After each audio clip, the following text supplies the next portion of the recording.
Here's the reading of pages 37 to 42. So the first clues, old stories. The first clues to the mystery of Sumer were written ones. They were old stories about ancient peoples, but these clues did not lead straight back to the Sumerians. They described other civilizations that flourished in Mesopotamia, civilizations that, as we now know, came after the Sumerians. Some of the stories were about an ancient people known as the Babylonians. The Babylonians were named for Babylon, their greatest city, which they built beside the Euphrates River. The stories told about a time when Babylon was ruled by mighty kings who sent great armies out from the city to conquer other lands. As they grew even more wealthy and powerful, these kings filled the city with wonderful palaces and grand temples. In the countryside, meanwhile, Babylonian farmers cultivated fields of grain to feed the king, his armies, and the many citizens. Find Babylon on the map on pages 38 to 39. And what part of Mesopotamia was it? So if you turn page 38 and 39, here's Mesopotamia. Where is Babylon? There is Babylon right there. Which part? Let me think north, south, east, and west. Before we get back to Sumer, let's read two very old accounts of Babylon. Remember, for thousands of years, these accounts and some other stories were all that people knew about this ancient civilization. They had only these written accounts, but no hard evidence of the people and places described in the writings. Our first account of ancient Babylon comes from Herodotus, a great Greek historian of the ancient world. How Herodotus saw Babylon. Very little rain falls in Babylon. There is just enough rain to make the grain begin to grow. After that, the plants must be irrigated with water from the Euphrates River.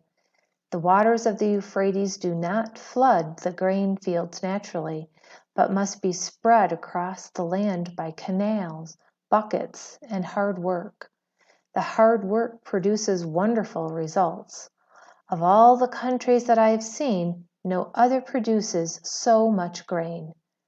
The most wonderful thing of all, next to the city itself, is that the vessels sailing down the river to Babylon are circular and made of hides. They build them out of the branches of willows growing in the region above Babylon, which they then cover with hides. They line these round boats with straw, load them with merchandise, and float them down the river. The boats mainly carry casks of wine. Each vessel is steered by two paddles, held by two men standing upright. Some vessels are very large, some small. The largest carry a cargo of about 14 tons. Each vessel has a live donkey aboard. The larger ones have more. After they reach Babylon, they sell their cargo, auction off the boat's frames and straw, pile the hides on the donkeys, and go home by land. The swift current in the river makes floating upstream impossible. For that reason, they make their boats of hides instead of wood, and when they get home, they construct more vessels. The Fertile Crescent. The Fertile Crescent is a crescent-shaped region that stretches from the eastern shores of the Mediterranean Sea to the Persian Gulf. In this region, ancient peoples grew crops in rich, irrigated farmlands and built some of the world's earliest known civilizations. Sumer emerged in the Fertile Crescent along the Tigris and Euphrates rivers. To the west, the Nile River Valley of Egypt is often included as an extension of the Fertile Crescent. Later in this book, you'll learn about the civilization built by the ancient Egyptians along the Nile. Locate the Fertile Crescent on the map. See the shape of that? That's a crescent.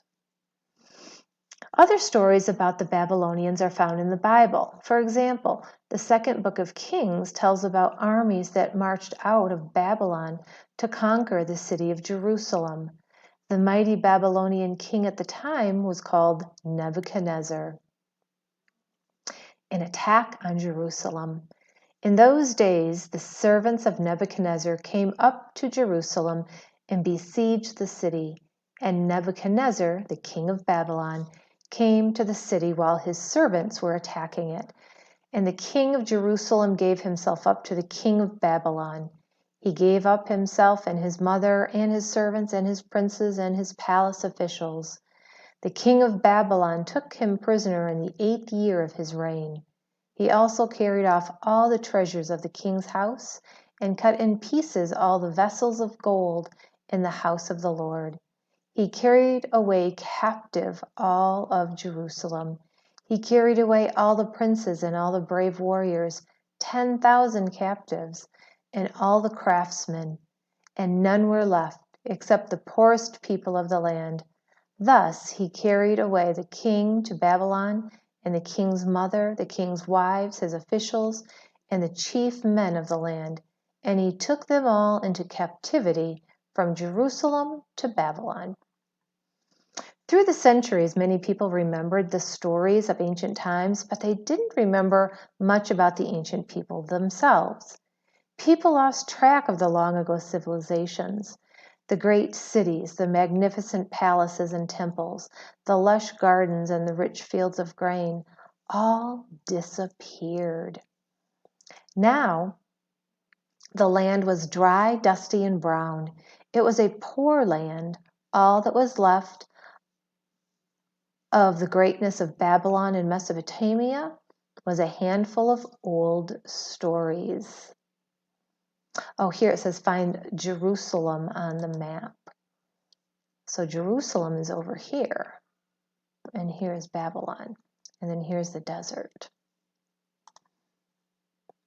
Okay, a second clue's mysterious mark. So the first clue we have are old stories. About 400 years ago, an Italian scholar named Pietro della Valle went to southern Mesopotamia looking for proof that the old stories were true.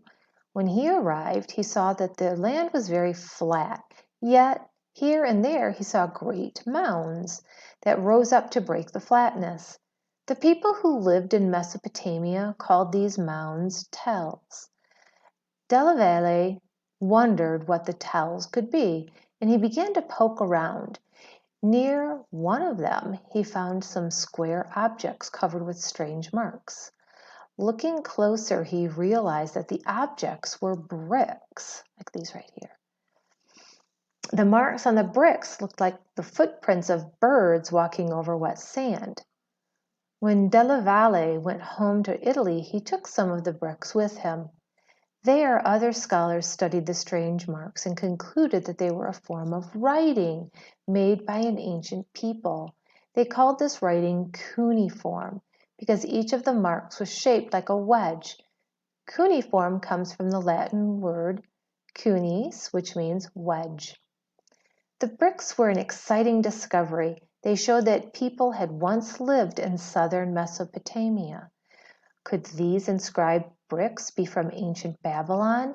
No one understood what the marks meant, but the scholars hoped that someday someone would figure out how to read them. Then they could learn much more about the people who had left behind this strange form of writing. The third clues, tells and tablets. Years passed. People found more and more bricks with the strange writing on them. They found them in different parts of Mesopotamia, usually near tells. Naturally, scholars became more and more interested in the tells. They scratched their heads and asked themselves what the mounds were and how they got there. The archaeologists started digging, and before long, they made a startling discovery. Every tell was a cross-section of life through the ages. As they dug deeper, archaeologists realized that each tell held the ruins of a city rebuilt in a single place time and again. The deepest layers showed the earliest constructions. These ancient mounds were scattered all around southern Mesopotamia. They had been covered up for centuries. The tells were composed of broken clay pottery, mud brick, dirt, and sand. There were few stones inside them because rock was scarce in southern Mesopotamia. To build their homes, the ancient people had to use materials they had at hand. For the most part, they worked with bricks made of river mud and clay. The ancient people built their homes on high ground for protection from floods. When it rained, mud and clay from the bricks in their homes washed into the street. Little by little, over many, many years, the street level got higher. Meanwhile, the houses gradually wore down. It was easier to build new houses than to repair the old ones. So the old houses were leveled, and people put up new buildings where the old had stood. Over the years, the tells grew higher and higher. All sorts of objects ended up being buried in the old houses: dishes, toys, jewelry, tools, and clay tablets. As time passed, most of them were broken, so usually just fragments were left behind. Life was often hard for the archaeologists digging into the tells in Mesopotamia. Many grew sick, and some even died. At times, sandstorms would cover up weeks and weeks of work. Sometimes the archaeologists didn't have enough money to stay in Mesopotamia for very long. The early archaeologists were sometimes able to dig through only the top layer of the tells, but through hard work and persistence, the archaeologists did overcome many of their problems. They found the remains of old buildings, temples, statues, and tools. They also found clay tablets. Clay is a curious material. Out in the open, the rains will wear it away quickly. Yet clay that has been baked and buried under the earth can last for a very long time. The tablets that the archaeologists found were thousands of years old and covered with strange marks, the very same kind of writing that Della Valle, the Italian scholar, had found on the bricks. The archaeologists began to realize that the clay tablets might be the books of the ancient world. The archaeologists still did not know about the Sumerians. They were still looking for the ancient civilizations such as Babylon, described in the old accounts from Herodotus, the Bible, and other writings. But since no one could read the cuneiform, the clay tablets held on to their secrets. And we'll stop that reading for pages 37 to 42.